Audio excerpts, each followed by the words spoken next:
m'appelle Fabrice Pouillon, je suis vigneron à Mareil-sur-Ailly, ça fait un peu plus de 20 ans maintenant. Et je produis des raisins, je les transforme en vin, et je mets un peu de bulle dedans avant de la mise en bouteille.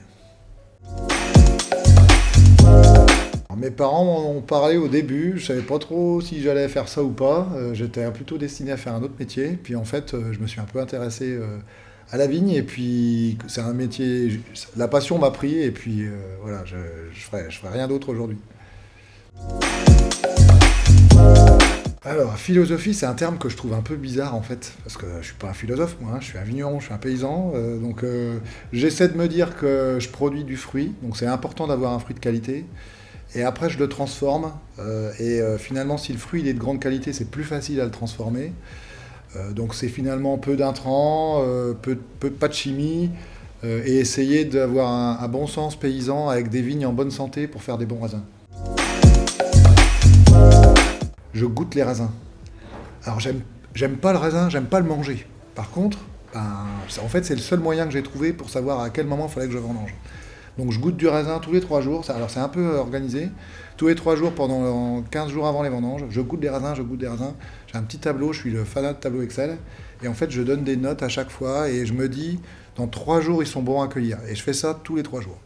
Et c'est aujourd'hui la seule chose qui me permet de vendanger des raisins au moment où je pense qu'ils sont bons à vendanger.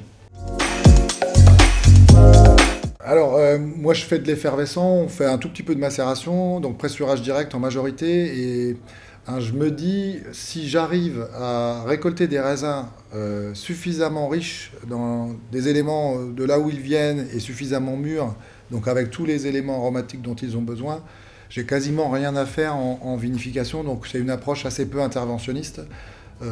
Tout est fait en levure indigène, enfin voilà, et avec une prise de mousse, puisque je fais du champagne, qui aujourd'hui se passe complètement d'intrants extérieurs. Donc j'ai tellement travaillé sur le fruit qu'aujourd'hui j'utilise le sucre de mes raisins et les levures de mes raisins pour faire ma prise de mousse. Et ça porte un nom, alors c'est mon nom finalement, c'est méthode Fabrice Pouillon, mais c'est parce que je m'appelle comme ça qu'on a donné ce nom-là. Alors j'ai essayé plein de trucs et en fait il n'y a rien de mieux que le bois pour moi aujourd'hui. On a essayé un petit peu comme tout le monde la terre cuite, les amphores, la céramique, tout ça. Il y a quelques ajustements qui sont intéressants sur certains terroirs et sur certaines pratiques. Mais pour moi aujourd'hui le bois c'est le meilleur ami du vin parce qu'il va lui permettre de s'oxyder de manière légère pendant tout son vieillissement. Et finalement, pour faire des grands vins, il y a 2 choses importantes, c'est la fermentation et l'oxydation, qui sont deux choses qui impactent le vin et qui, pour moi, vont dans le bon sens. Et une belle oxydation, je n'ai pas trouvé de mieux que le bois pour la faire. Alors, la méthode champenoise, c'est mettre des bulles dans un vin tranquille. Et mettre des bulles dans un vin tranquille, c'est refaire une fermentation une 2e fois au moment où on met le vin dans la bouteille. Et donc, c'est ce que je disais tout à l'heure, moi j'ai imaginé une méthode dans la méthode. Donc c'est la méthode Fabrice Pouillon, donc c'est la méthode champenoise, mais avec du sucre de raisin et avec des levures indigènes. C'est un vin liquoreux. Alors ça peut paraître bizarre, mais ça fait partie des premiers vins que j'ai goûtés étant jeune. Et ça m'a toujours fait bizarre d'avoir du vin avec de l'alcool et en même temps du sucre. Et j'ai voulu comprendre, pendant ma formation initiale, j'ai voulu comprendre comment on pouvait faire du vin avec du sucre. Alors pour moi, une fermentation, ça transformait le sucre en alcool.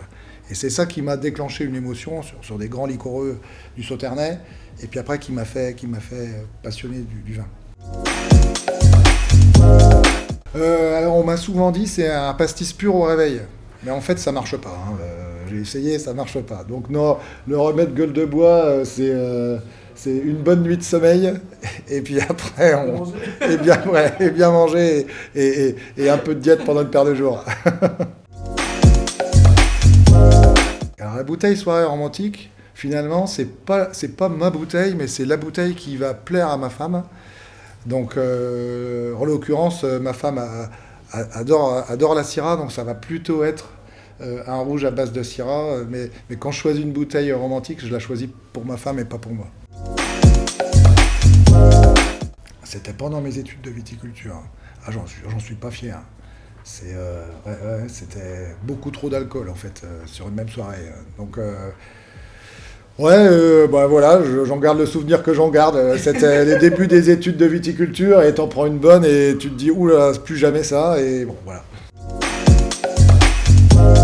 C'est difficile c'est la starisation des vignerons dans le monde du vin, c'est bien, mais moi je m'inspire surtout d'expériences d'autres personnes et du partage. Pour moi, ce qui a construit mon expérience et aujourd'hui ce que je fais au domaine, c'est aussi le fruit d'un partage avec plein de vignerons.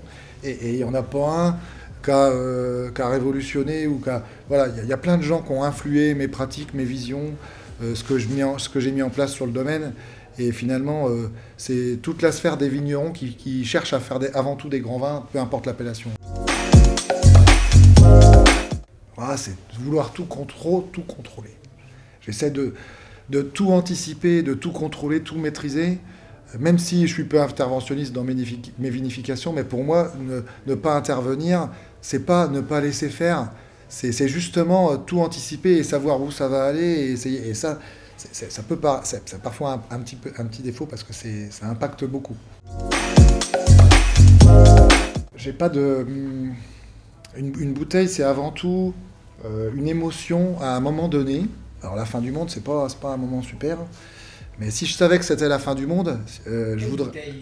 Ouais, il y en a. En fait, c'est surtout peut-être avec qui je voudrais la boire. Ou essayer de partager ce dernier moment qui est la fin du monde avec les gens que j'aime et les gens que j'apprécie. Donc à la limite, ça pourrait être pas une grande bouteille, mais de la partager avec des gens que j'aime. Ouais. Ah, alors, il faudra que ce soit un sportif qui aime le vin, parce que voilà, donc bon, c'est